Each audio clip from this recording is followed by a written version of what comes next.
செய்தியாளர்கள் சந்திப்பிற்கு தனக்கு பின்னால் வந்த முன்னாள் அதிமுக அமைச்சர் ஜெயக்குமார் பேட்டியளித்ததால் பாஜக நிர்வாகி கராத்தே தியாகராஜன் கடுப்பில் முணுமுணுத்தது அங்கு சலசலப்பை ஏற்படுத்தியுள்ளது.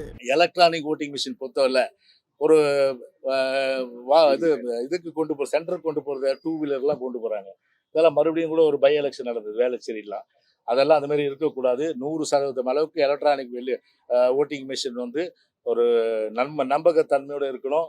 அது மட்டும் இல்லாமல் வந்து ரிப்பேர் ஆகலாம். உடனடியாக வந்து ஒரு அரை மணி நேரத்துக்குள்ள வந்து அந்த ரிப்பேரை சரி செய்வதற்குண்டான எல்லாமே வந்து நடவடிக்கை எடுக்கணும். கோடை காலம் என்பதனால வந்து பார்த்தீங்கன்னா பொதுமக்கள் வந்து வாக்காளர்கள் வந்து எந்த விதத்தில் வந்து வாக்களிக்கிறவர்கள் கஷ்டப்படக்கூடாது. எனவே ஷாமியான் அமைக்கணும். தண்ணீர் வேண்டிய அளவுக்கு வந்து குடி தண்ணீர் வந்து ப்ரொவைட் பண்ணோம்.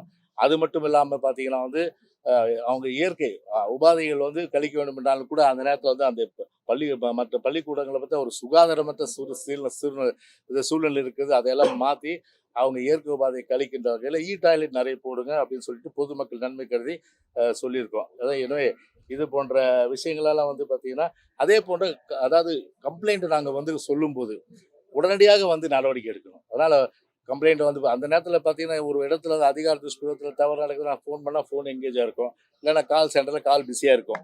அந்த மாதிரி இல்லாமல் எப்போதுமே 24/7 கம்ப்ளைண்ட்டை வந்து புகார்களை வந்து தேர்தல் ஆணையம் உடனடியாக வந்து அதை ரிசீவ் செஞ்சு அதுக்குண்டான நடவடிக்கையை கடுமையாக எடுக்கணும்னு சொல்லிட்டு அதை இதை வலியுறுத்திருக்கலாம். ஓகேவா? ஓகேப்பா, அதை நான் முடிச்சுட்டு போயிருப்பேன். இல்லண்ணா அப்படி இல்லண்ணா, நாங்க 2 நிமிஷம் முதல்ல ஃபர்ஸ்ட் வந்து முடிச்சுட்டு போயிருப்போம். செய்திகளை உள்ளது உள்ளபடி தெரிந்து கொள்ள ரெஃப்ளெக்ட் நியூஸை சப்ஸ்கிரைப் பண்ணுங்க.